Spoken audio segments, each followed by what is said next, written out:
tears and lots of pains. We have four speakers. The first speaker before us is Dr. G.K. Prabhu, President of Manipal University. He did his M.Tech from Manipal Institute of Technology, joined the institution in 1994. That is his first rank he got in MIT. But he has been serving the university for the past 35 years, as from lecturer to pro-vice chancellor, and now the president of the university. He is a person who is innovative in methodologies of teaching, research, and has contributed significantly to the promotion of knowledge in various areas. He's a great administrator and a scholar.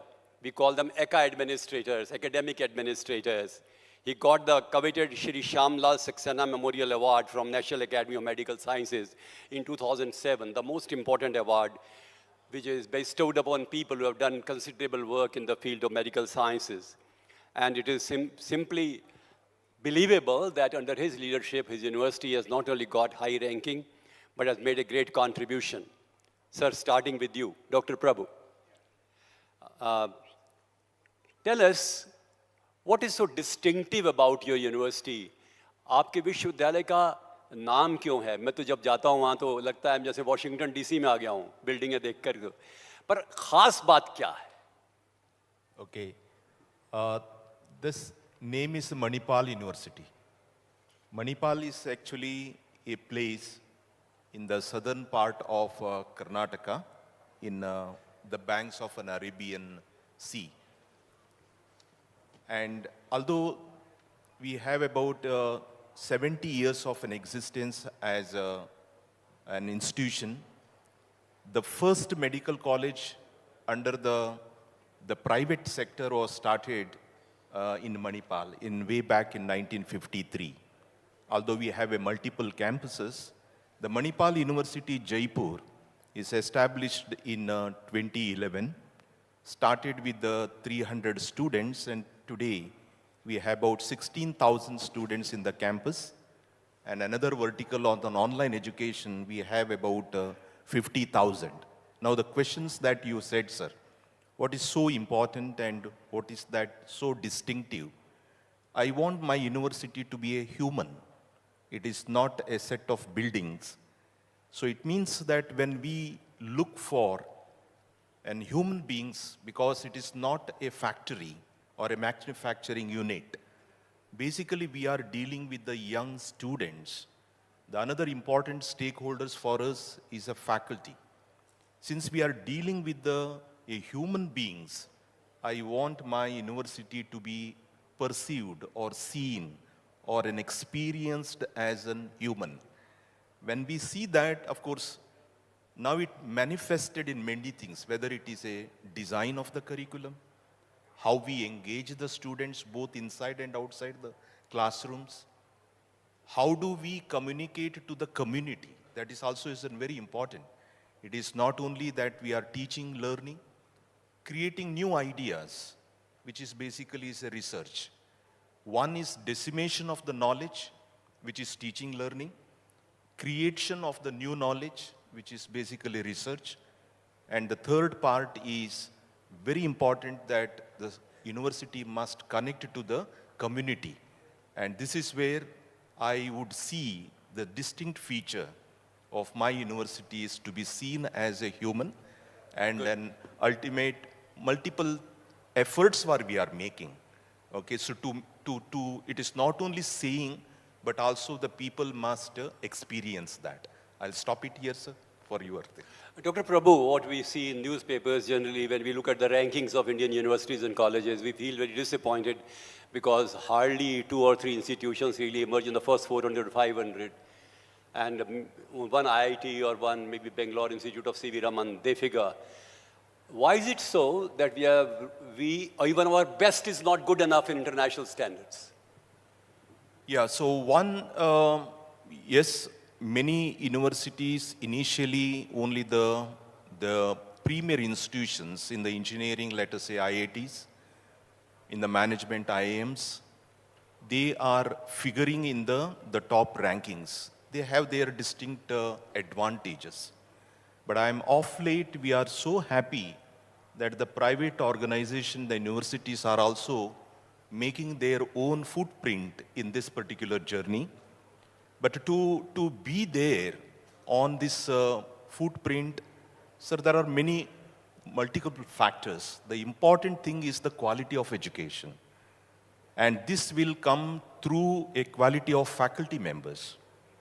Second one, to be there in the ranking, is important thing is the research and the innovation. Excuse me, why the best of the minds don't come to universities as faculty? They go for private sector, MNCs, other jobs, or civil services. But why don't they come to institutions like yours as faculty? Why it's only number 2 or number 3 choice? Okay, good question. One is the ecosystems that we have. So the regulatory concept that we have it, see for example, to grow in the academic institutions, it is not only undergraduate is sufficient. We need to have a post-graduation. After a particular level, it is in research. By the same time, if the same person, he goes for an industry, so I think the ladder for him is slightly much bigger. So more and more challenging, more and more empowerment. So these are the important things for an individual to take that kind of a job. But of late, sir, I am very happy that slowly the teaching profession is also becoming number 1. So people are looking for it. Initially, they were thinking that the teaching is an easy job. That is why I take it, but no more.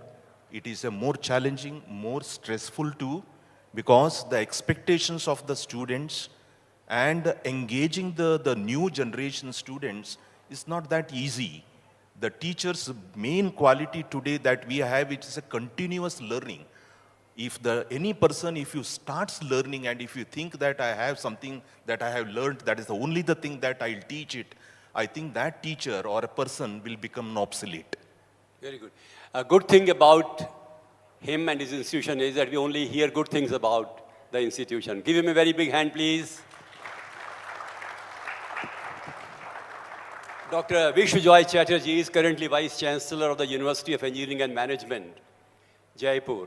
He completed his PhD from National Institute of Technology, Agartala, and he has done enormous research in the field of science, applied robotics, which is quite a new area as far as we are concerned in Jaipur.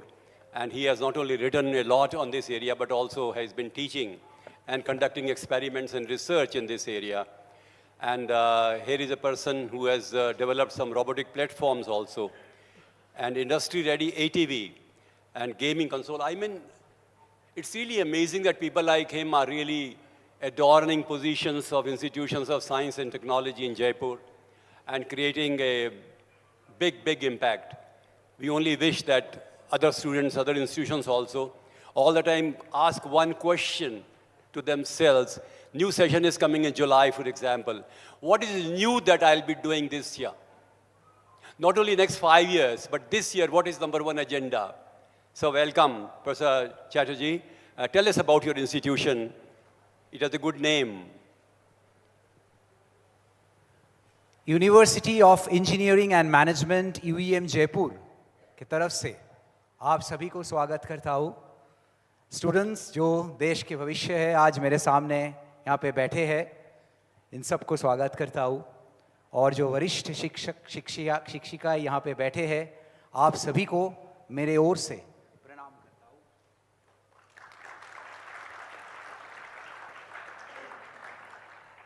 University of engineering and management UEM Jaipur, ये जयपुर में 2011 साल में आए।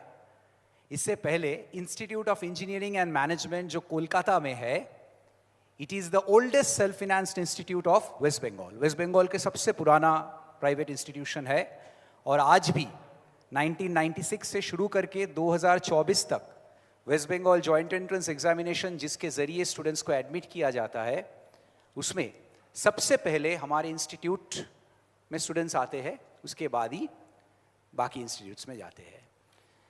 2009 में हमारे पास government of Rajasthan से invitation आया था to establish this university. In 2009, you remember there was a TEQIP, Technical Education Quality Improvement Program, that happened, funded by World Bank.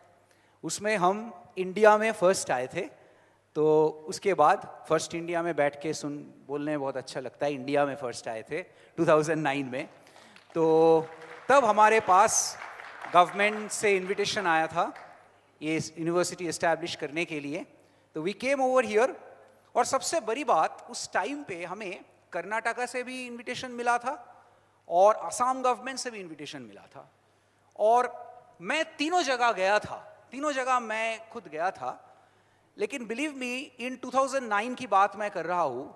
मैं जब राजस्थान में आया, on the very first day, the minister just invited me in his room and he showed me all the ways how to do it, and it was so enterprising. इतना अच्छा लगा था, it was so enterprising कि हमें लगा था कि यहाँ पे ही हो सकता है.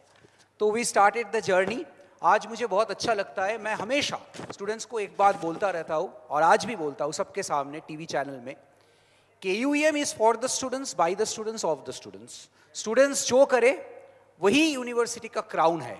आप लोग अच्छे जगह पे, आज हमारे स्टूडेंट्स जो है, आप दुनिया में कहीं पे जाओ, विश्व में कहीं पे जाओ, टॉप पोजीशंस, टॉप यूनिवर्सिटीज़ में जाओ, टॉप कंपनीज में जाओ, कहीं ना कहीं हमारे स्टूडेंट्स आपको अच्छे पोजीशन में मिलेंगे. और वो जो फेदर उनके कैप में आ रहे हैं, we believe that that is the feather in our cap itself. और एक आखिरी बात मैं ज़रूर बोलना चाहूँगा. See, I belong to a place, Bengal, वहाँ से आ रहा हूँ. मैं कभी, मुझे ऐसा नहीं लगा कि मैं इस जगह का नहीं हूँ. राजस्थान हैज़ इन्वाइटेड मी, और it has always blessed me और होलहार्टेडली वेलकम मी इन सच अ वे. बंगाल में जब हम जाते हैं तो वहाँ पे टैगलाइन, वहाँ पे बोला जाता है जय बांग्ला. महाराष्ट्र जब जाते हैं तब बोला जाता है जय महाराष्ट्र. राजस्थान में आते हैं तो बोलते हैं आओ साहब पधारो मारो देश. तो people actually say good about their own states, but in Rajasthan people welcome other people wholeheartedly. UEM Jaipur से हम हमारे स्टूडेंट्स को दुनिया के अलग अलग जगह पे ले जाते हैं, वो यूनिवर्सिटी के साथ फॉरेन कोलैबोरेशन से, उस यूनिवर्सिटी के साथ स्टूडेंट एक्सचेंज प्रोग्राम करने के लिए. Last point sir. तो वो प्रोग्राम इस साल हम लोग यूके में कराए, इंपीरियल कॉलेज में, और ऑस्ट्रेलिया में कराए, यूनिवर्सिटी ऑफ सिडनी में.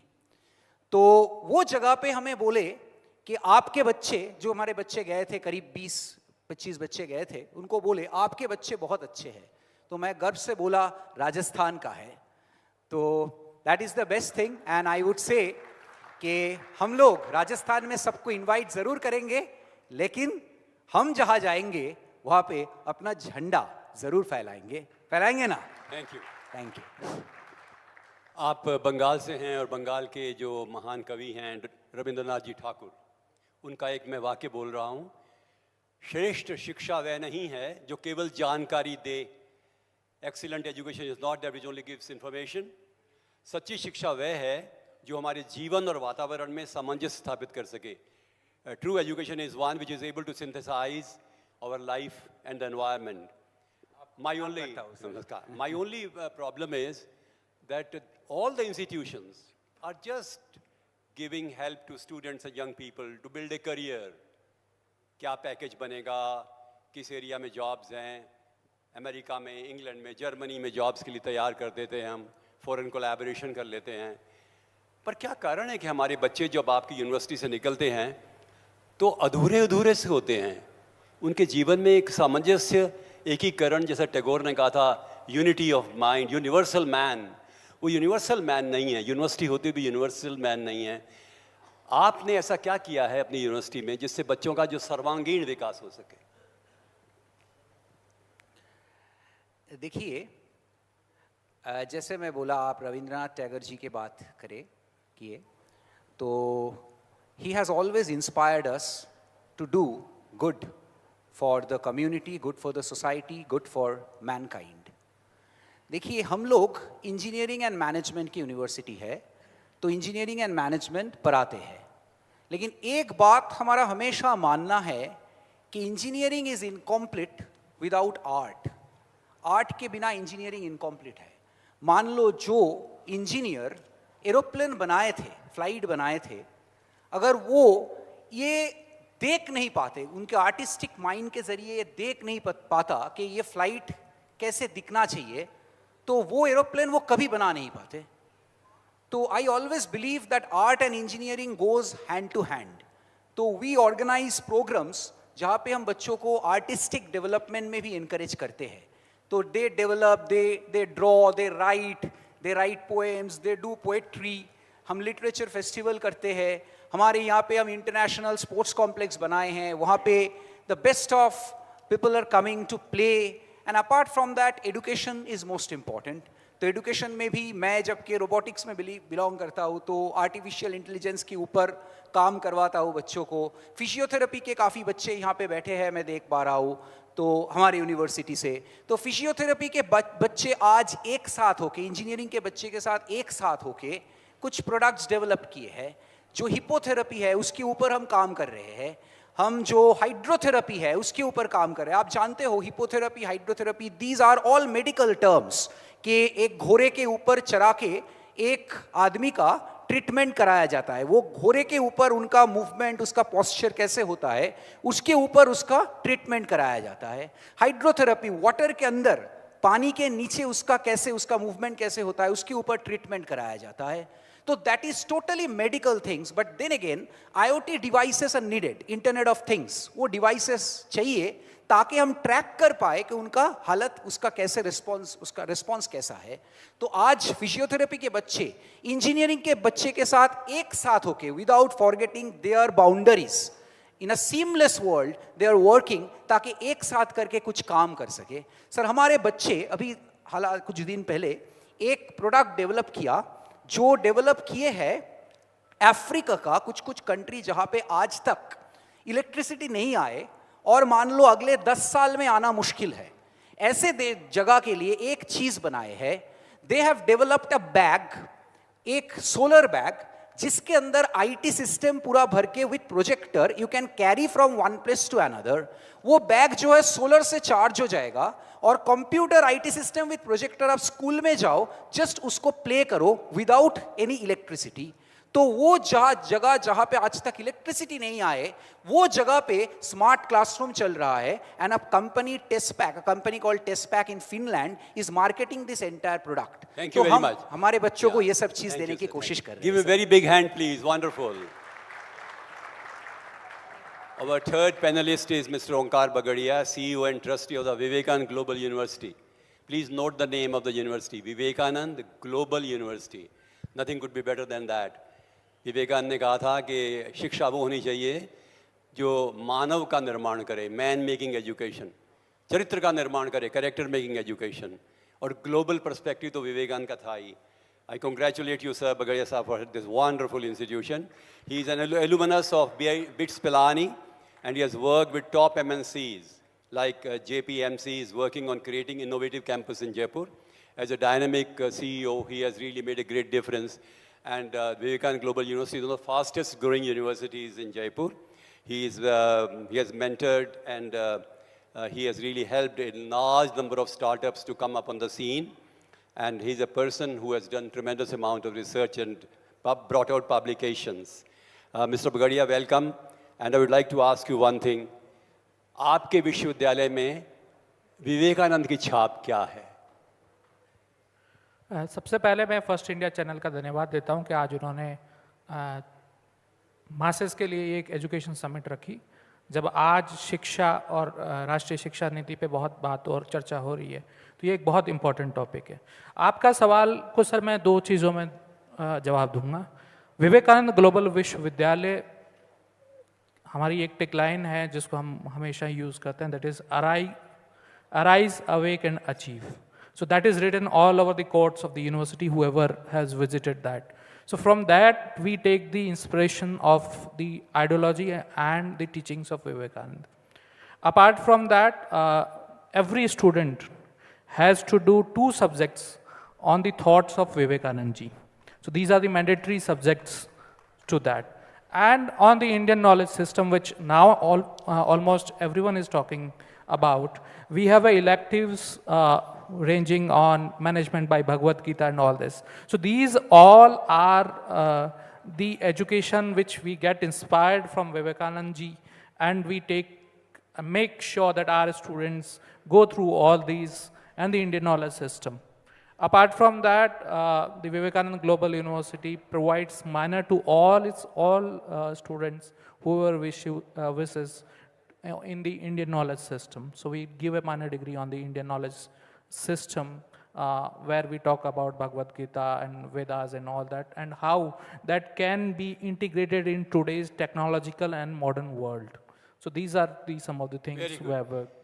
एक छोटी सी घटना सुनाऊं आपको। आप जानते हैं कि 1893 में विवेकानंद जी अमेरिका गए थे और वर्ल्ड पार्लियामेंट ऑफ रिलीजन्स में उन्होंने लेक्चर दिया था। वो बहुत पॉपुलर हो गए थे और शिकागो हेरल्ड ट्रिब्यून ने लिखा the most eminent person in the whole world parliament of religions. एक बहुत बड़े अमीर आदमी ने वो घर पे बुलाया, कहा आप हमारे यहाँ रुकिए। विवेकानंद पहले दिन गए वहाँ पर और इतना अच्छा आलीशान उसका घर था, आप सोच नहीं सकते। उनको पूरा कमरा दिया गया, मखमली गद्दे थे, बहुत बड़े बड़े सोफे थे। रात को विवेकानंद ज़मीन पर सोए, पलंग पर नहीं सोए और रोने लग गए। ही क्राइड कि माँ मीन्स ओ मदरलैंड, कितनी विपन्नता है मेरे देश में, लोगों को रोटी नहीं मिलती और यहाँ पर वैभव ही वैभव है, यह असमानता क्यों? और कोई जवाब उनको मिला नहीं, खुद देने की कोशिश की। मैं विवेकानंद ग्लोबल यूनिवर्सिटी साहब आपके से पूछना चाहता हूँ, यूनिवर्सिटी के जो इस समय हमारे सीईओ हैं, सर देश प्रेम की भावना क्यों नहीं आ रही? सब लोग अपने राज्य, अपनी जाति, अपने स्वयं परिवार के बारे में सोचते हैं। वो देश की नेशनलिज्म की भावना, राष्ट्रवाद की, जिसके कारण से हम आज़ाद हुए हैं, वो क्यों नहीं आ रही? और आप सबसे अच्छी यूनिवर्सिटी इसमें काम कर सकती है। देखिए, जो राष्ट्र प्रेम की भावना है वो आ नहीं रही है और है नहीं, ऐसा है नहीं। हम सभी जितने यहाँ बैठे हैं सभी में राष्ट्र प्रेम की भावना है। कौन कब दिखाएगा ये एक अलग तरीका और ये वक्त के हिसाब से मेरे ख्याल में डिफाइन होता है। बट प्राइमरीली किसी भी देश को अपने कल्चर को बचाना, अपनी प्रैक्टिसेस, इथोस को बचाना ज़रूरी होता है और उस पर वर्क करना एक सिस्टमेटिक लॉन्ग टर्म विज़न हर देश का होता है। आप इज़राइल को ले लीजिए, वहाँ military training is a compulsory thing. हमारे यहाँ बहुत सालों तक इस पे बहस भी हुई और पहले एनसीसी, एनएसएस और यूथ सर्विसेज काफ़ी फेमस थे, बीच में डाउन हो गए। अब पिछले 2-3 साल से वापस almost most of the institutions have now NCC, NSS and youth services troops. So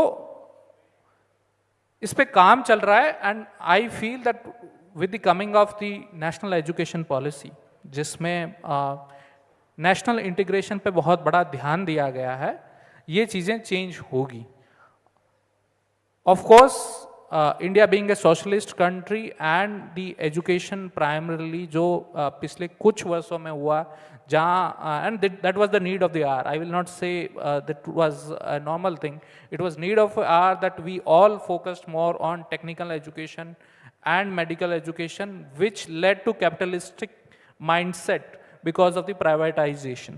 But now when all other disciplines also are getting this similar, एक multidisciplinary campuses आ रहे हैं और एक तरह की सभ्यता का वापस से जो आर्ट्स ह्यूमैनिटीज़ है उन पे भी बहुत ज़्यादा फोकस दिया जा रहा है, तो ये राष्ट्र प्रेम की भावना और राष्ट्रीयता और हमारे इथोस और जो कल्चर है उस पर बहुत सारा बढ़ावा मिले। थैंक यू वेरी मच, बहुत अच्छा जवाब है। और मैं समझता हूँ कि आपने एक ऐसी भावना को व्यक्त किया है जो कि सभी प्रशासकों जो विश्वविद्यालयों में हैं उनके अंदर का भाव है कि मैं कुछ ऐसा काम करूँ कि बच्चों के मन में देश के प्रति प्रेम उभरे। ज़ोरदार तालियां उनके लिए प्लीज़।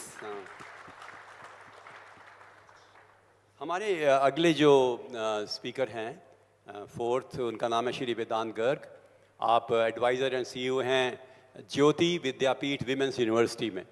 आपको जानकर अच्छा लगेगा कि कुछ यूनिवर्सिटीज़ यहाँ पर ऐसी हैं इंडिया में जो विमेन यूनिवर्सिटीज़ है। SNDT यूनिवर्सिटी बॉम्बे में है, और आप जानते हैं बनस्थली में जो यूनिवर्सिटी है वो भी वेमेन के लिए है, इनकी भी यूनिवर्सिटी है।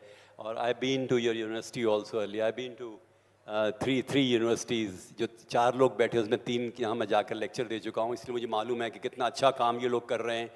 इनको सम्मान जो पवन अरोड़ा जी दिया है वास्तव में काबिल है कि इनके लिए इस प्रकार का एक ऐसा फोरम हो जिसमें अपनी बात कह सकें।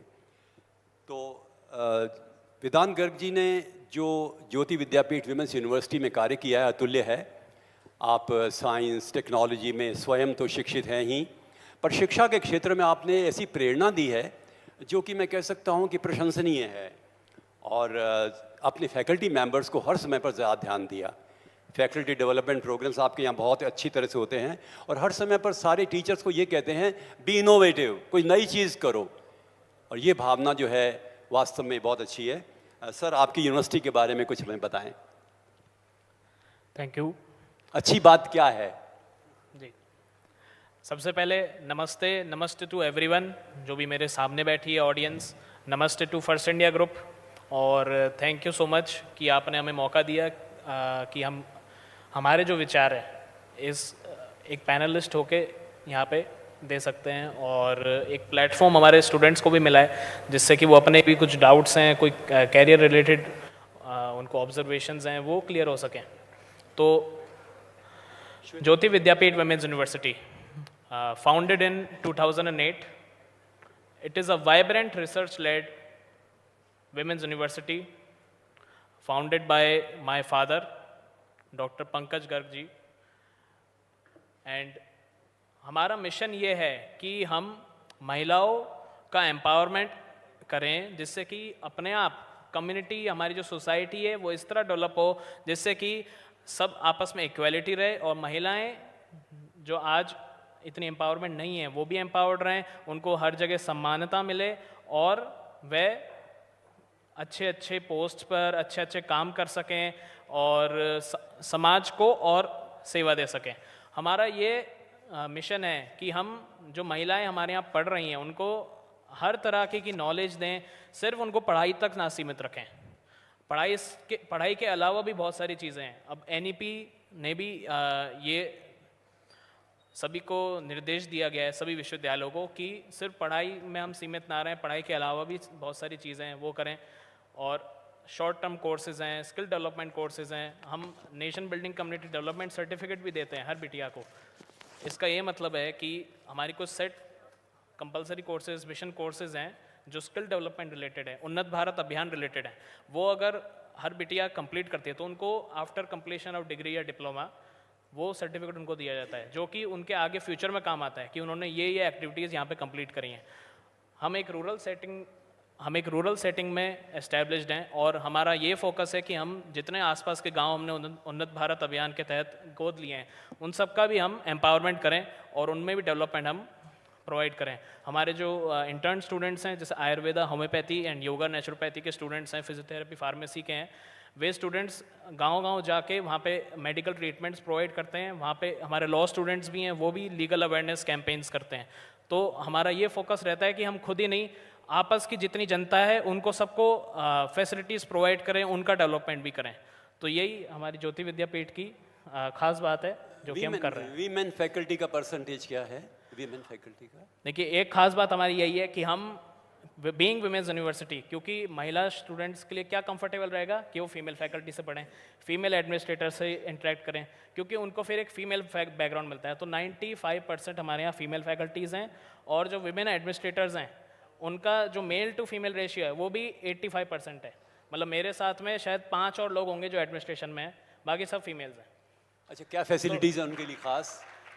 फैसिलिटीज़ देखिए, हम कोशिश, क्योंकि हम रेजिडेंशियल यूनिवर्सिटी हैं, हमारे यहाँ हॉस्टल फैसिलिटीज़ भी हैं, तो हम सब फैसिलिटी जो स्टूडेंट को उसको बिल्कुल बाहर ना जाना पड़े, हम सब कैंपस के अंदर ही प्रोवाइड करते हैं। एक ग्रीन कैंपस, एक सेफ कैंपस एनवायरनमेंट है।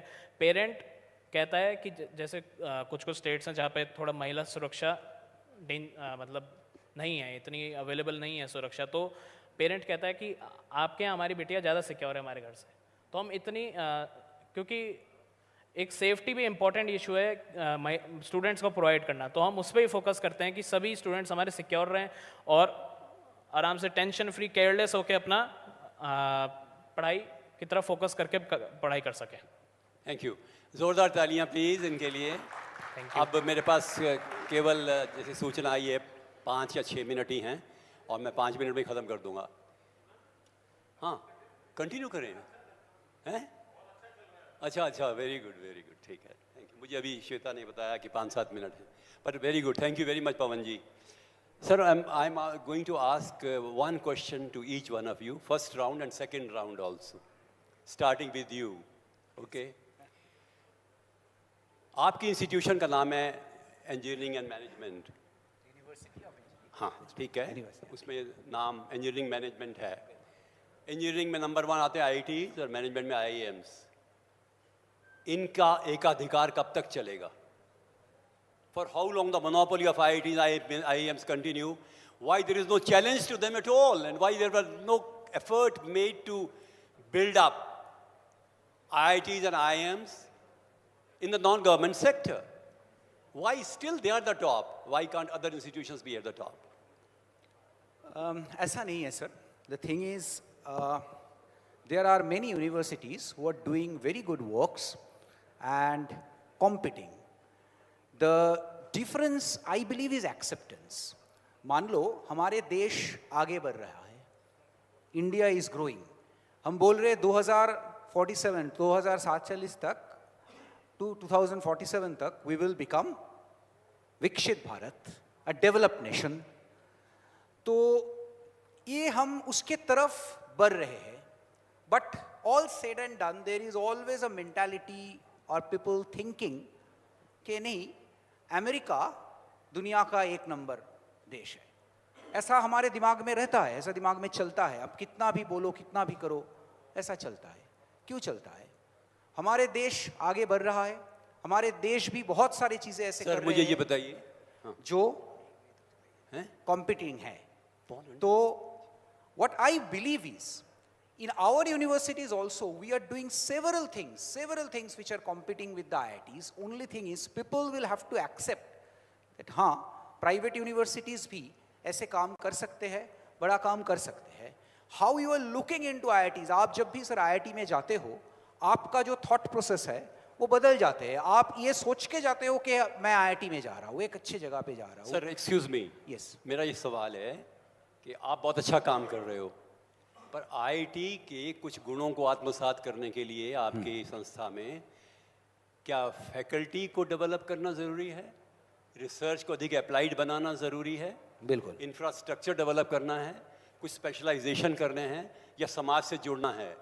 What is it that is needed? Sir number 1, एक एक करके आपका पॉइंट्स थोड़ा लेता हूँ. Number 1, faculty. हमारी यूनिवर्सिटी में हम कोशिश किए हैं कि ज़्यादा से ज़्यादा फैकल्टी IIT से आए, IIT एंड IITs से आए.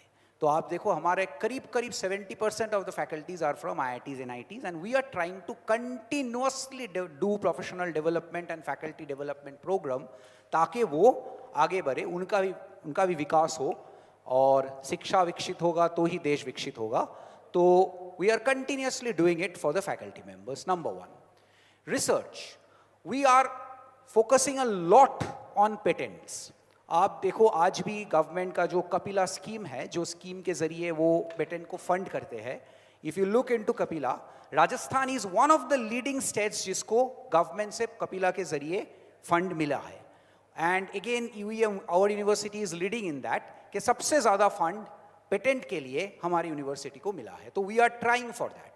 Research we are continuously doing. हर सेमेस्टर में हमारे हर फैकल्टी मिनिमम 3 या 4 पेपर पब्लिश करते हैं हर सेमेस्टर में, I am telling. And we target at least one of them is SCI and one of them is Scopus indexed. और वी आर कंटिन्यूअसली, हम इसके लिए we are giving funds to them. It is not only that उनका जो research वो जहाँ पे publish करेगा, अगर it is needed, it needs some money, we not only sponsor them, we also provide them some schemes, incentive schemes depending on the research, so that research continuously keeps progressing. देखिए IIT जितना करते हैं, हो सकता है हम भी धीरे धीरे वहाँ तक पहुँचे. टाइम लगेगा. रोम was not built in a day. Excuse me, last year आपके रिसर्च पर फंडिंग क्या थी खुद की? वो तो करोड़ों में था sir. We spend crores on, we are giving Very good, a very huge amount of fund Very good, to very individual faculty members. हम Excellent. individual और इस साल भी only for projects sir we have funded more than 2 crores rupees only for projects. Please इस बात पे तालियां बजाइए. 2 करोड़ रुपया प्रोजेक्ट्स के लिए खर्च करते हैं. हमारे यहाँ पे प्रोफेसर सोमराट शाह बैठे हैं. He has got 3 projects this year only and each one of them is worth more than 10 lakhs rupees if I am not Very wrong. good, very Okay, listen.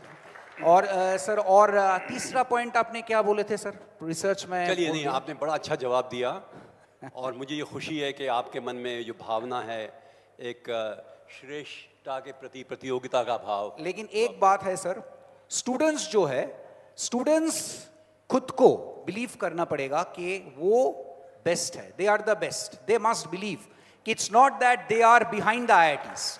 When the students start believing, no, you are as good as IITs. IITs में तो वो एक exam देके गया था. It was just one exam which took them to the IITs. But अगर आप अच्छा करो तो you can actually compete with any IITian. And I believe कि IIT कोई भी IIT बना है because of the excellence of the students. वो students अगर कोई और यूनिवर्सिटी में आए और वहाँ के स्टूडेंट्स उतना ही एक्सीलेंट करे तो कोई भी यूनिवर्सिटी IIT बन सकता है. That is what I believe. But again, opinions might differ. देखिए Thank you. किस तरह से एक यंग मैन एक ड्रीम लेकर चल रहा है and we really want that idealism, that enthusiasm in our overall educational system. Dr. Prabhu, all of us know that your university is certainly one of the best in Rajasthan. Tell me 3 good things that you would like to do in the next 3 years. Okay. First one for the university to be there in the front is a change of the curriculum, sir. This is something which is... What's the process? What's the process? Yeah, so actually curriculum is basically is the air. So we have to feel that. Curriculum need to be very competent. Curriculum need to be very relevant. There would be a flexibility and there must be a fun in learning. So these 4 points that we have to keep it in mind when we design this. Today, From where do you get inspiration for the curriculum change? okay, so one is we take the input and feedback from multiple, the industry partners. Industry partners will give the input, the best ever input that we will get it from the freshly passed out alumni. We just ask them, you are with us, you have studied with us, whether whatever we taught, whether it is useful for you now or not. They are the one who will give, because they are our own student. They would be very candid. So that will really help us to initiate the process of change of the curriculum. Number one. Today, generative AI, that is one thing will definitely disturb the everything. If the university is not ready to understand, to embrace generative AI, I think, sir, we will lose the one more train. So this is the one area that every universities are doing it now. And whether it is only in the teaching. See, today the teaching happens that collectively. And the evaluation happens individually. But in the corporate, what happens? Learning happens individually. And evaluation happens collectively. Are students evaluating the performance of teachers? It is not the evaluating the teachers, but it is something that they have to evaluate themselves. That is number one. Important point. In the evaluation, most probably in the industry or in the corporate, the evaluation happens in the team. Correct. Today in the students, we are evaluating individually. Correct. Maybe because of we don't have that system, or a large number of the students that we have it. If there is a collectively, if they part, we say that it is a malpractice in the examination. But in the industry, what really happens is 2 people or a group of people come together and deliver something. So we need to go to that level. And maybe both this evaluation and design of the curriculum, delivery is a very, very What about important. examination system? You want to change anything because you are fully autonomous to have your own exam system.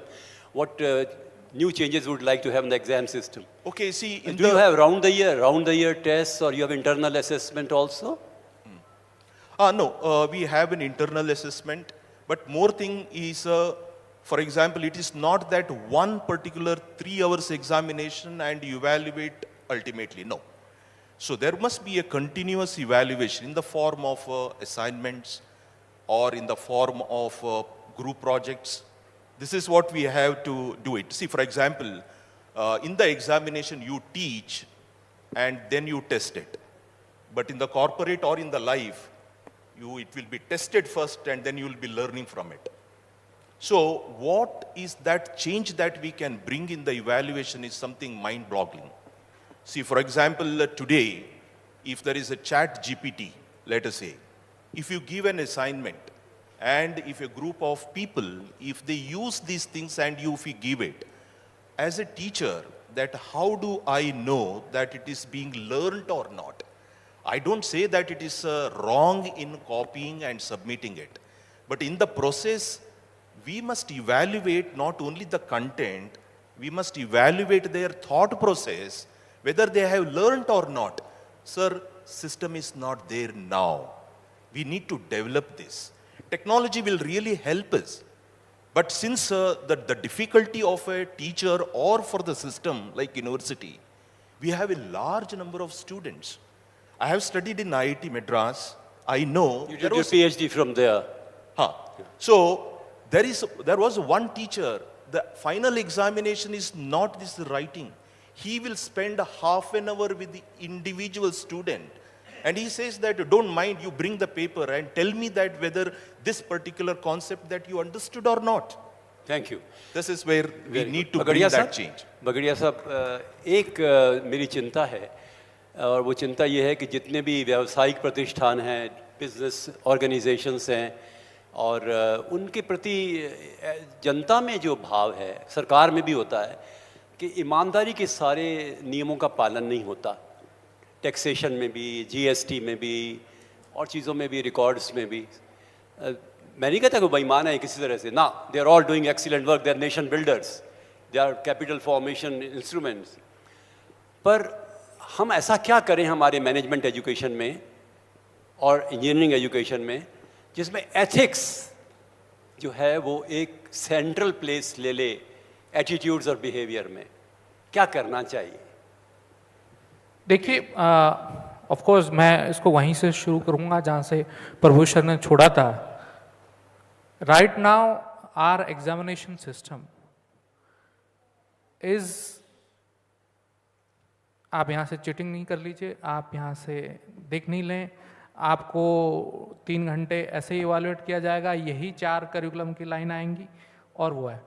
And in that way, when we say that we have a evaluator who is checking you, and we are promoting or we are telling our students that आपके पास cheating करने का option है, और इसीलिए एक monitor लगाया हुआ है। Now the world over जो examination system, and I think all premier institutions in the country also are using it. I'm not saying आप IITs चले जाएं, BETS चले जाएं, VIJU चले जाएं, मणिपाल चले जाएं, most of us are now started using it, some are doing from a long time, is the open book system. Now in open book we are saying that you come up with all the books. We are creating a culture of ethical where you can ask anyone, you can do anything, but you have to be evaluative yourself because आपके पास सारा material है, सब कुछ है, वहाँ हो सकता है इवैल्यूएटर की भी बहुत ज़्यादा जरूरत नहीं है। So that is one thing where the ethics are getting promoted in that thing. Secondly, technology has, of course, with the AI coming up, अब ये बहुत सारा वैसे भी चलने वाला नहीं है। I just given an example, and I don't know whether the educationists will like it or not. The CBSE this time did a AI survey of the practical marks given for all over the country, and they found that 5,000 school teachers have given the marks which the student was not supposed to get. He had got 2 marks in theory, but he has got 50 out of 50 in practical. Now, AI in a click of second at CBSE office, the CBSE chairman knows it कि ये ऐसा हो रहा है, तो ऐसा जो कर रहे हैं वो अब ज़्यादा दिन तक वैसे भी नहीं चलने वाला। AI will give you all kind of analytical data and the education system will change. But this is a cultural shift which we have to do it, and we have to focus on our own culture where it is collaborative, where it is sharing, which is more important. And these kind of ethics and ethos हमें हमारे students में डालने पड़ेंगे, और हमारा teaching as well as evaluation and practical knowledge का जो system है वो इसी अनुसार करना पड़ेगा. एक तरह का जो हमने इसमें इनोवेटिवनेस किया, and I think just a share of the best practice among all, that we have made every semester a transdisciplinary project mandatory. Now by the transdisciplinary project ये है जहाँ भी ये यूनिवर्सिटीज़ में ज़्यादातर चलता है, जहाँ एक इंजीनियरिंग का स्टूडेंट, एक मैनेजमेंट का स्टूडेंट, एक एग्रीकल्चर का स्टूडेंट और एक पैरामेडिकल का स्टूडेंट चारों एक साथ आकर एक प्रोजेक्ट पे काम कर रहे हैं. So different knowledges coming together in that. वहाँ टीचर को भी कुछ नहीं पता है और स्टूडेंट्स को भी कुछ नहीं पता है, बट जो जैसा प्रभु सर बता रहे थे, जो नॉलेज निकल के आएगा और जो इवैल्यूएशन होगा, that will be a different kind. We have started the first year, 2 semesters have happened. We are very proud that we, the undergraduate students, we are being able to publish 97 Scopus papers from those students only. So that way the things are changing, and this is part of national education policy. I don't say that we have done the first time, it is done by all top premier institutions. But Rajasthan जहाँ education जो है अभी शुरुआत हुई है, जैसे अभी sir भी बता रहे थे कि मणिपाल 1953 में प्राइवेट एजुकेशन इंस्टीट्यूशन आ गया था, राजस्थान में 2000 में आया. हम 50 साल पीछे हैं, तो हम बहुत तेजी से आगे चल रहे हैं. आज देश के अंदर हमारे यहाँ पे A+ institutions, A grade institutions, NRF के टॉप इंस्टीट्यूशंस आने शुरू हो गए हैं. तो हमारी स्पीड बहुत तेज है, लेकिन हमें क्वालिटी पे बहुत ज़्यादा फोकस करना पड़ेगा. That is the only way point. एक सवाल इस संबंध में कि आपकी इंजीनियरिंग फैकल्टी में और मैनेजमेंट फैकल्टी में एथिकल मैनेजमेंट, एथिकल टेक्नोलॉजी, देखिए AI से प्रॉब्लम बहुत ज़्यादा आने वाली है. बिल्कुल. तो क्या एथिक्स का कोई पेपर है? हाँ, it is a mandatory paper all over. Means I think it is all over. नहीं, BE, ME, बीटेक में भी है. Professional ethics is the. तो who teachers that? Professors from engineering management या? It depends. Sometimes the engineering professor also can, but more over the humanities and the law professors. We are using the humanities and the law professors to teach ethics. Thank you. वैसे घर साहब, मुझे जो ख़ास चिंता होती है कि जितना विकास हो रहा है वो टेक्निकल एरिया में हो रहा है, इंजीनियरिंग में हो रहा है, टेक्नोलॉजी में हो रहा है, मैनेजमेंट में हो रहा है, और सोशल साइंसेज और ह्यूमैनिटीज़ की तरफ बिल्कुल ध्यान नहीं है. आपको जानते हैं सरोजिनी नायडू, जो कि आपकी तो यूनिवर्सिटी में आपकी तस्वीर भी है आपकी सरोजिनी नायडू की, मैं गया हुआ हूँ. 17 साल की उम्र में किताब लिखी थी पोएम्स की. आज कहाँ प्रेरणा है? धीरे धीरे करके बच्चों का ध्यान, टीचर्स का ध्यान, इंस्टीट्यूशंस का ध्यान literature, Sanskrit, Urdu, English, political science, sociology, anthropology पर कम होता जा रहा है. ये तो आत्मा है हमारे एक राष्ट्रीय विकास की. आप इस संबंध में क्या प्रगति करना चाहेंगे कि इस पर भी ध्यान दिया जाए? अच्छा, जॉब्स की कमी नहीं है बाय द वे. IAS में जितने बच्चे आ रहे हैं, IIT वाले भी फर्स्ट 20 में ज़्यादातर ने सोशल साइंसेज से पास किया है. पॉलिटिकल साइंस, इंटरनेशनल रिलेशंस में, ज्योग्राफी में, एंथ्रोपोलॉजी में, सोशियोलॉजी में, पब्लिक एडमिनिस्ट्रेशन में, हिंदी लिटरेचर में लोग आगे आकर के टॉप कर रहे हैं IAS में. आपकी इंस्टीट्यूशन इस संबंध में क्या प्रयास करेगी? आपका क्वेश्चन बहुत इंटरेस्टिंग है और इसका मैं एक इंटरेस्टिंग आंसर देना चाहूँगा. अभी रिसेंटली NEP 2020 लागू हुई, तो उसमें गवर्नमेंट ने फोकस किया कि हम मल्टी डिसिप्लिनरी अप्रोच रखें एवरी करिकुलम की. तो आज IIT भी है. IIT खड़गपुर ने स्कूल ऑफ मेडिकल साइंसेस खोला हुआ है. जो IIT है, इंस्टीट्यूट ऑफ इंडियन टेक्नोलॉजी, अपना बीटेक का बच्चा मेडिकल साइंस क्यों पढ़ना चाहेगा? वो इसलिए क्योंकि इंजीनियर्स है. अब अगर इंजीनियरिंग का स्टूडेंट को एंटरप्रेन्योर बनना है और वो इकोनॉमिक्स पढ़ना चाहे, चाहे मेडिकल साइंस पढ़ना चाहे, जिससे कि वो उस कैरियर में जाके अपना बिजनेस खोलना चाहे, तो ये एक अप्रोच है कि हम हमारा जो करिकुलम है वो तो सेट है ही, उसके अलावा एडिशनल हम एक मल्टी डिसिप्लिनरी सब्जेक्ट पढ़ सकें, जिससे कि हमें उसकी भी नॉलेज मिल सके। तो जैसे सोशोलॉजी है, आर्ट्स है, ह्यूमैनिटीज़ है, इन सब्जेक्ट्स पे अब धीरे धीरे फोकस जाएगा। गवर्नमेंट फोकस कर रही है कि हम एनईपी के थ्रू इन सब्जेक्ट्स पर भी फोकस डाल सकें। आज के स्टेज पर बीटेक स्टूडेंट्स को इतना प्लेसमेंट मिल रहा है, हम करोड़ में बात कर रहे हैं प्लेसमेंट्स की, तो नेचुरल सी बात है कि एवरी स्टूडेंट वांट कि हम इतना अच्छा प्लेसमेंट पा सकें, जिससे कि हमारा, देखिए सब तो अच्छे फैमिली बैकग्राउंड से नहीं है फाइनेंशियली, तो सब चाहेंगे कि हमारा अच्छा प्लेसमेंट हो, हम इस इंस्टीट्यूट से, इस यूनिवर्सिटी से करें, जिससे कि हमारा अच्छा प्लेसमेंट मिले। तो नेचुरल सी बात है, इसी वजह से इंजीनियरिंग की तरफ काफ़ी फोकस चला गया, काफ़ी मैनेजमेंट की तरफ फोकस चला गया। लेकिन सोशोलॉजी, ह्यूमैनिटीज़, आर्ट्स की तरफ अब धीरे धीरे फोकस आएगा, क्योंकि हमें इनकी भी तो ज़रूरत है।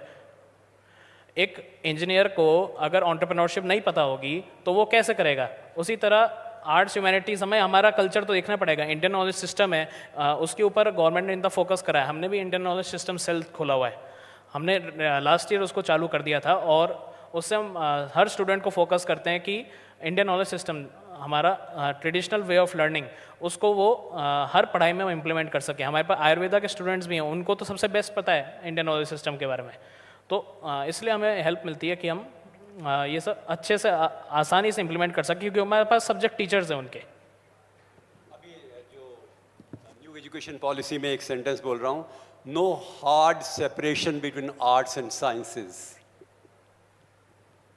and that is extremely important. And sir, starting with you again, and I'm really concerned about new education policy says no hard separation between curricular and extracurricular activities.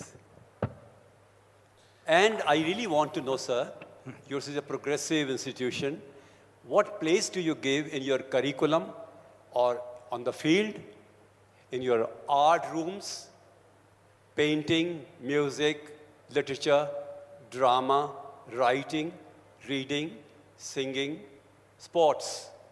What is it that you really are focusing on, which has been rather unfortunately taken a seat of rather decline? Not yours, otherwise. Sir, ये question, I was really hoping to get this question so that I can give the answer in front of my students and they get convinced कि जो मैं कर रहा हूँ सही कर रहा हूँ, गलत नहीं कर रहा हूँ।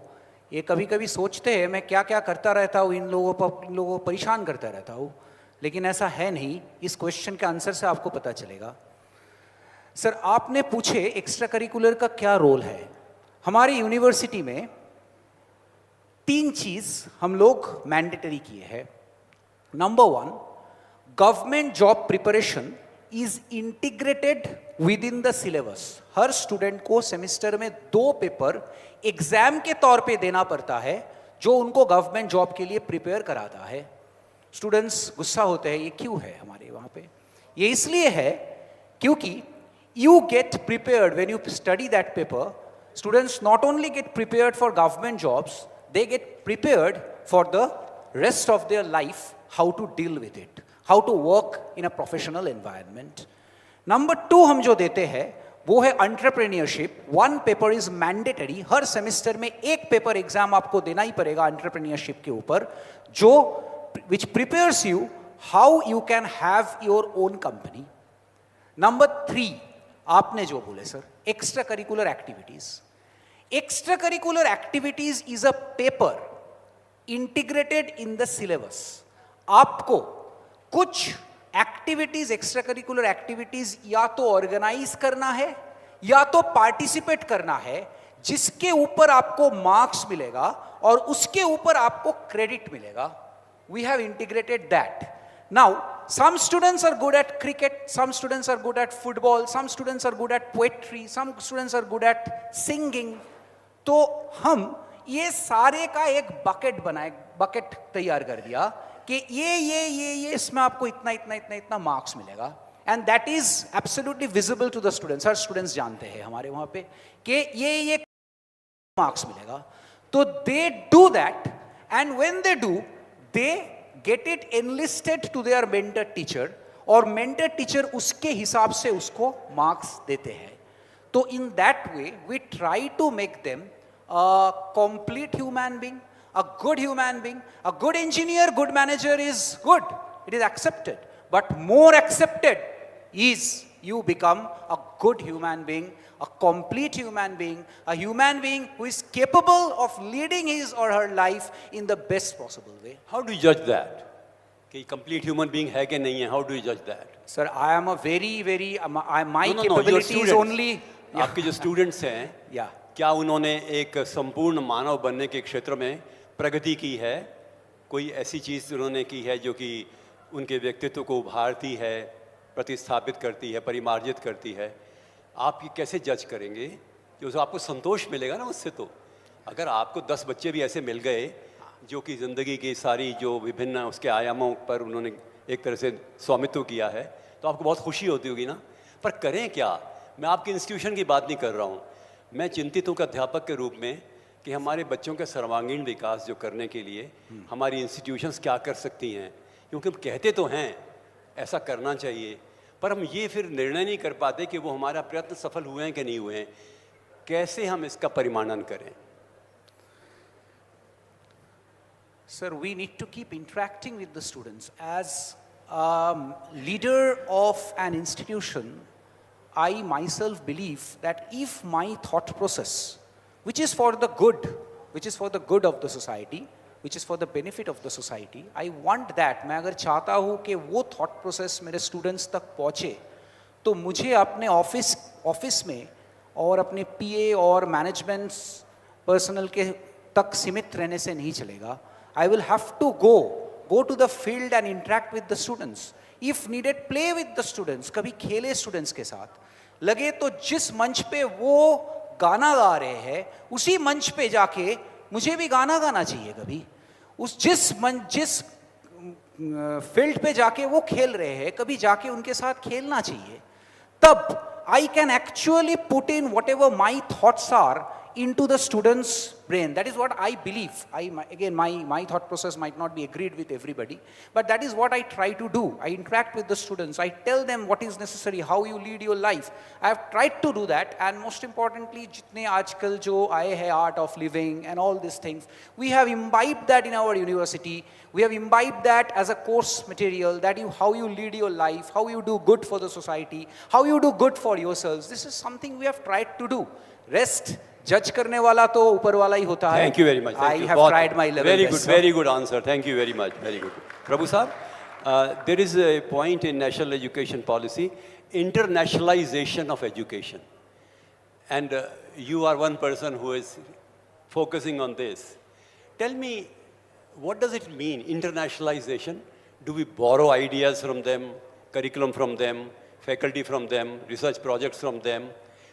What do we do to make it international? Because unfortunately, we have not been able to become international in our standards. Lot of quantity is there, number of institutions. You know, Rajasthan has the largest number of educational institutions now, number 1. There was a time it was Karnataka and Maharashtra, now we are number 1. But quality-wise, not bad at all. Not bad, Rajasthan is not behind other states. But I think we can still improve. How to internationalize our education? Okay, internationalization is not a new concept. When we see the history like Mohenjo-daro, Nalanda, at that time we keep hearing in the history there is a large number of foreign students used to come and study here. Takshashila. But over the years, unfortunately, there was some kind of a defecation. Now we started looking outside. As you rightly said, we have the quantity. Somehow in the process of driving the quantity, I think the quality has gone down. The perception also raised, quantity and quality cannot go together, which is not right, sir. If there is a complete process and a very conscious, quantity and quality can also go together. But in the internationalization, the questions that you have asked, there are some good practices which some of the international universities are obeying. So maybe sharing that best practices is one. Next, very important is the mobility. Mobility, what we mean, if there is an option for some students during the program, he or she can spend about one semester in outside, and then he can come, integrate that, and continue without losing the time that if he gets the degree with an additional international exposure, why not? So this is a one very interesting for all the students, provided the university makes that effort. It's not that easy. I may be interested in collaborating a partner in the international, but why that university is interested in me? So they may also look for an equal. Always the match happens only when there is an equal footing. You have international students, sir? International students for a complete program, it is very less, maybe about 3 or 4% of the total intake. And the regulatory will also say that if you have 100 students, 15 students we can take in the internationalization, not more than that. Who said that? Yes, it is an UGC guidelines. Because, Surprising. yeah. So this is, of course, today educational institution in India is a non-profit. So it is run by a trust. When I define the fee structure for the regular or the national students, international students will be higher, and that need to be cross-subsidized for the thing. Even if there is a larger interest for an international students to come, but the regulatory will not allow, and that is something that which we have to do it. Maybe in our university in Jaipur, we haven't tested that number, but the Manipal, Karnataka, there is a heavy rush, especially for the medical programs. And even if it is a more, the regulatory will not allow, because, of course, rightly so, there is an angle to it. When I have an institution here in India, the education that I need to provide for the locals, I agree. So this is the concept that we have. The another very interesting point where there is a no limit is the existing student in the program, they can go outside, or for a short period, any number of students can come here, get the exam, get the credit back and go, for which there is no limitation. Because anyway, we are not giving the degree. So most of the universities today on the private sector, they are concentrating on the student and faculty mobility. Important thing is the faculty also need to move, because the culture. For example, if there is an international students who come to India, it is not only the curriculum, sir. We need to understand the requirement of their stay. My hostels must be equipped. My faculty must be equipped to understand that culture. Tomorrow, for a small example, if there is an international student sit in the class and call the faculty by name, is my faculty culturally accept that? Suddenly he will get offended.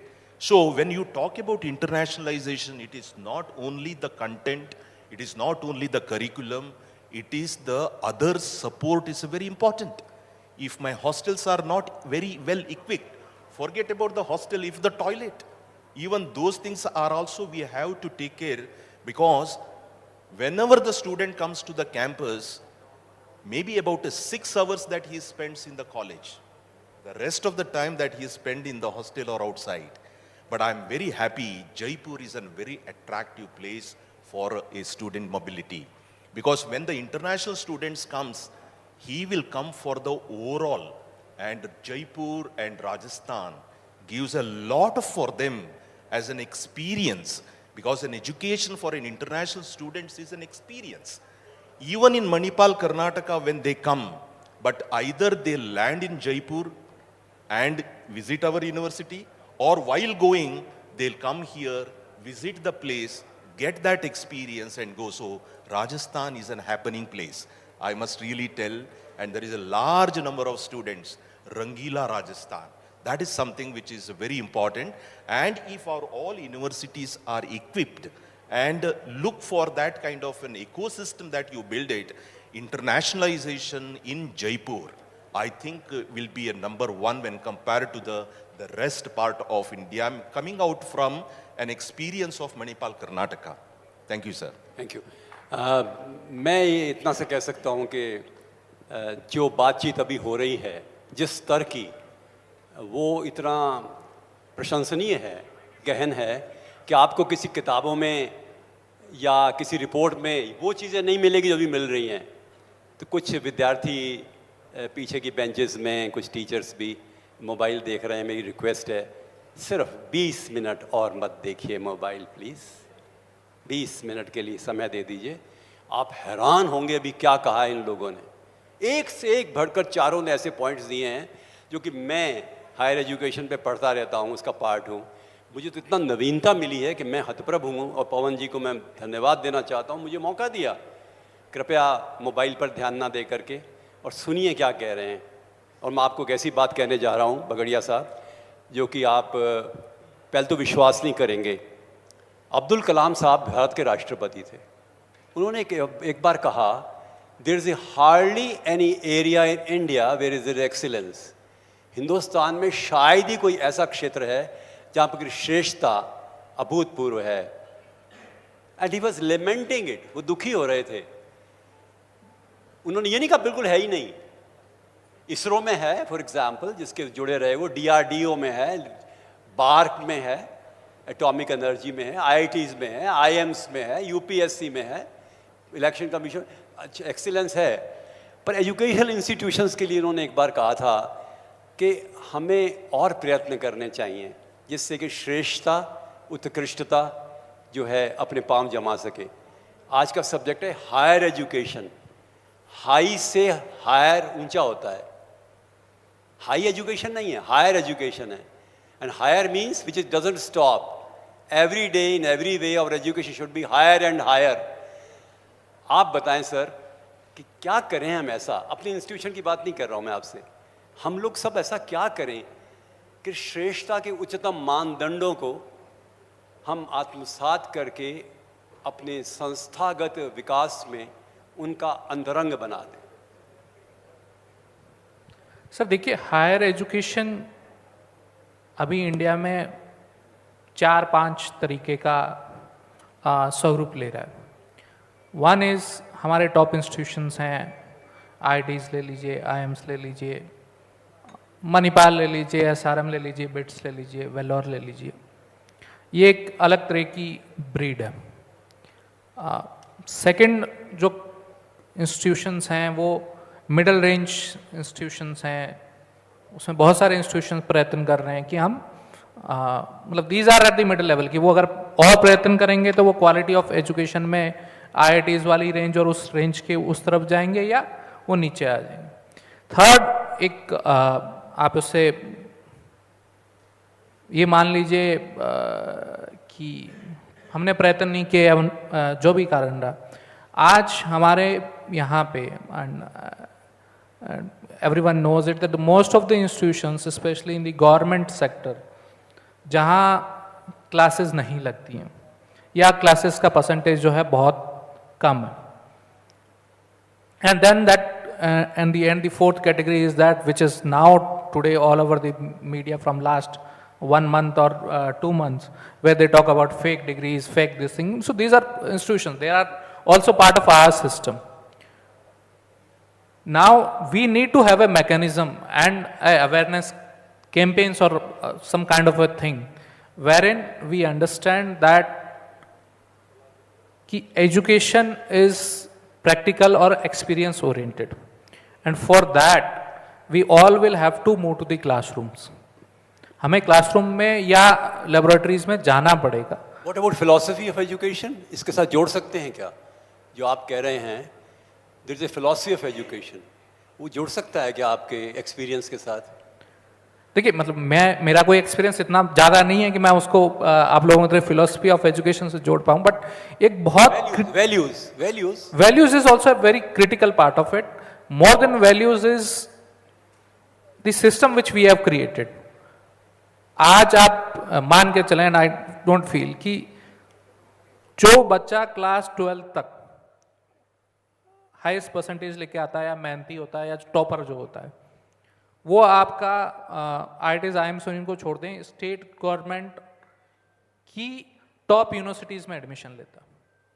हमारे पास या वेदांती जी के पास जो बच्चा आता है वो उससे एक सेकंड ग्रेड और कम बच्चा आता है, बट हमारा return of that students time जो हम उस पर इन्वेस्ट कर रहे हैं और उसका जो रिटर्न उसको मिल रहा है, that is much much higher than that, and that is because कि आपको वो डिसिप्लिन लाना पड़ेगा in the teachers, in the faculty, in the regulatory bodies, कि everyone has to, even if the teacher is going in a class to teach, it is not delivery ki I have to speak.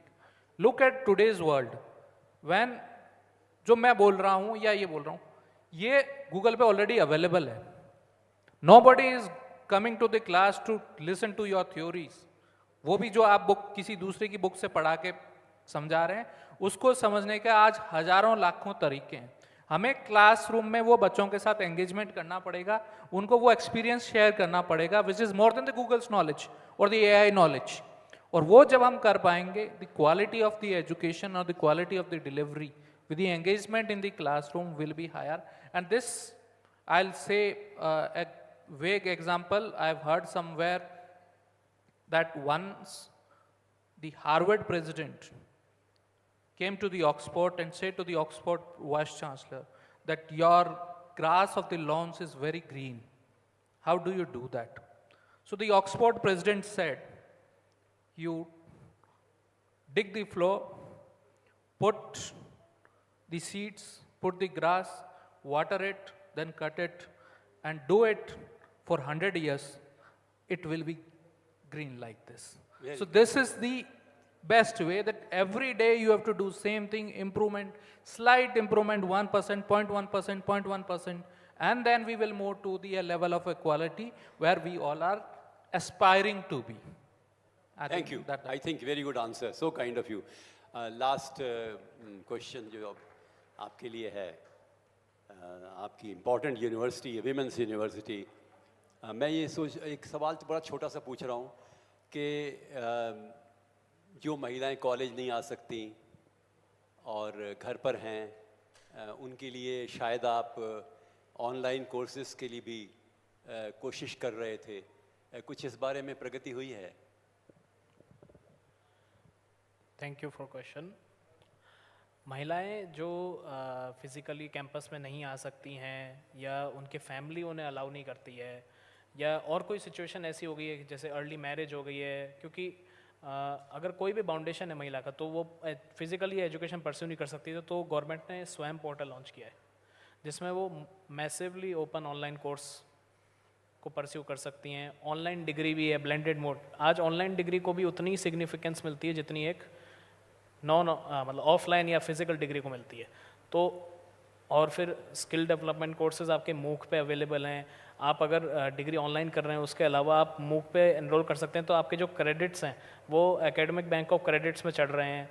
तो जो महिलाएं physically campus नहीं जा सकती हैं वो सारा अपना एजुकेशन ऑनलाइन अपने मोबाइल के ऊपर कर सकती हैं या टैबलेट के ऊपर कर सकती हैं. तो फैसिलिटी आपको घर के अंदर दी गई है और हमारी यूनिवर्सिटी ने ये सारी चीज़ें इम्प्लीमेंट करी हैं. मूक कोर्सेज भी कंपलसरी हैं हर स्टूडेंट के लिए करना, जिससे कि जो जैसे स्टूडेंट हैं उसको, क्योंकि मूक कोर्सेज पे IIT की फैकल्टीज़ हैं, UGC के खुद के प्रोग्राम्स हैं, AICT के खुद के प्रोग्राम्स हैं जो अवेलेबल हैं. तो स्टूडेंट कुछ एक्सपर्ट से अगर कोई सब्जेक्ट पढ़ना चाहता है तो उसके लिए वो फीजिबल है कि वो एक क्लिक किया और उसमें एनरोल हो गया. और कोई भी टॉपिक हो, आज AI को भी हम सिखाते हैं चीज़ें तो वो सीखता है और फिर हमें उनका आंसर देता है. हम उन एक्सपर्ट से सीख रहे हैं, फिर उसके बाद हम हमारे क्लासरूम में वो अपने एग्ज़ाम में, हमारे असेसमेंट में वो लिख के देते हैं, तो अपने आप हमारा अच्छा मिलता है. जैसे स्टूडेंट को इन प्लेटफॉर्म से सिर्फ स्वयं ही नहीं और भी प्लेटफॉर्म्स हैं. लिंक्डइन का खुद का कोर्सेरा है और अपग्रेड है, एडएक्स है. इन सब प्रोग्राम से आप इंटरनेशनल इंस्टीट्यूट से भी जुड़ सकते हैं. तो एक वुमेन के पास आज इतना मोड्स ऑफ एजुकेशन है अवेलेबल कि उनको कोई भी बाउंडेशन से रोका नहीं जा सकता. और फिर हमारी यूनिवर्सिटी फ्री ऑफ कॉस्ट भी ऑनलाइन कोर्सेज प्रोवाइड करती है. सिर्फ हमारे CRM के थ्रू हमारी वेबसाइट पे ऑनलाइन कोर्सेज अवेलेबल हैं, Thank हमारे you, यूट्यूब thank पे you. भी अवेलेबल हैं, जिससे कि वो डायरेक्टली उन्हें परस्यू कर सकते हैं। Thank you very much. मुझे जो समय दिया गया है उसमें आखिरी 3 मिनट बचे हैं और मैं सवाल ही सवाल पूछ रहा हूँ। एक आध बात मैं कहना चाहूँगा। छोटी सी 3 बातें बताऊँगा जो मेरे साथ अनुभव के आधार पर हैं। मैं अमेरिका में डॉक्टरेट करने के लिए गया था और उनका पहले पे आपको मास्टर्स करनी पड़ेगी। मैंने कहा कि मास्टर्स तो मैं कर चुका हूँ, कि नहीं आपको करनी पड़ेगी। वो क्रेडिट सब पीएचडी प्रोग्राम में शामिल हो जाते हैं। तो एक प्रोफेसर साथ हमारे शर्मन वायमन कैलिफोर्निया यूनिवर्सिटी के थे, उन्होंने एक पेपर लिया ऑर्गेनाइजेशन थ्योरी मैनेजमेंट का सर। तो उन्होंने कहा कि एक ऑर्गेनाइजेशन थ्योरी पे पेपर लिखो, सबको दिया असेसमेंट के लिए। 30% इंटरनल असेसमेंट था, तो मुझे भी दिया। और मेरे पास इलेक्ट्रॉनिक टाइपराइटर था, मैं टाइपिंग जानता था। मैंने जितनी भी नई किताबें थी ना ऑर्गेनाइजेशंस की, सब पढ़ डाली। और मेरी वाइफ को मैंने कहा, वी वर न्यूली मैरिड, कि देखो प्रोफेसर इतना खुश होगा कि हिंदुस्तान से क्या बढ़िया एक स्टूडेंट आया है और A+ देगा मुझे। मैंने पेपर लिख के दे दिया सर को। मैं 3 दिन तक इंतज़ार करता रहा कि मुझे वापस लौटाएंगे और A+ देखूंगा। पता है क्या हुआ? प्रोफेसर ने लिखा, very good summary. What do you से? तुम क्या कहते हो भाई? अंडरलाइन कर दिया यू को 3। I went to him and said, sir what I say is that important? कहते only that is important. I knew everything. तुमने जो लिखा है मैं पहले पढ़ चुका हूं। मेरा टाइम खराब हो गया 10 मिनट का। तुमने क्या सोचा? तुम्हारी मौलिकता क्या है? सृजनात्मकता क्या है? तुम्हारी नवाचार क्या है? तुम्हारी अपनी पहचान क्या है? That is important. वो मैंने उनसे सीखा। और एग्जामिनेशन में भी मैंने जो मन में आया सही चीज़ें इंडियन पर्सपेक्टिव से लिखा इंटरनेशनल रिलेशंस में। नंबर 2, आप जानते हैं कि लीग ऑफ नेशंस बनाने वाले अमेरिकी राष्ट्रपति का नाम वुड्रो विल्सन था। बहुत गरीब थे, फिर वो पॉलिटिकल साइंटिस्ट बन गए प्रिंसटन यूनिवर्सिटी में। आपने सोचा नहीं होगा जब वो क्लास में पढ़ाते थे इंटरनेशनल रिलेशंस और पॉलिटिकल फिलॉसफी, ऐसा जोश से पढ़ाते थे, उत्साह से पढ़ाते थे कि बच्चे क्लास में जो रेगुलर आते हैं वो क्लास के बाद तालियां बजाया करते थे। क्लास में टीचर की तालियां नहीं बजती, बाहर वाला टीचर आए तो बजती हैं। हर वक्त वो इतना आइडियलिज्म पैदा कर देते थे। और लास्ट एग्जांपल देना चाहता हूँ, मैसूर यूनिवर्सिटी के प्रोफेसर हरियाणा थे, जिनकी किताब का नाम है essentials of Indian philosophy, Allen and Unwin से छपी है 1959 में। वो किताब, छोटी किताबें पढ़ डाली थी मैंने एक बार। तो बताऊँ आपको, प्रोफेसर हरियाणा आते थे और कार्ड्स लेके आते थे। कार्ड्स इस साइज के जो होते हैं, छोटे 3x5 के कार्ड पे मैनुअल टाइपराइटर पर टाइप करके कार्ड्स लाते थे। और फिर क्या होता था, क्लास पूरी हो गई और उन कार्ड्स को क्लास के बाहर जाते समय क्लास और क्लास की बाउंड्री पर, गेट पर सबके सामने कार्ड फाड़ देते थे। स्टूडेंट्स कहते, सर इतनी इंपॉर्टेंट आपने लेक्चर दिया और आपने फाड़ दिए, सर अगले साल भी तो काम आएंगे। कहते इसीलिए फाड़ रहा हूं, मैं पुराने नोट से नई एजुकेशन नहीं दे सकता, अगले साल के लिए नए कार्ड्स बनाऊं। Thank you very much, all the great 4 participants. I am very grateful to you. I've been to 3 universities, except yours, of course. But I can really tell you, जो standard है इनकी बातों का, इनके जो विचार हैं, वो अतुल्य हैं, प्रशंसनीय हैं। और हमारे लिए आप सब हृदय से धन्यवाद के पात्र हैं। धन्यवाद।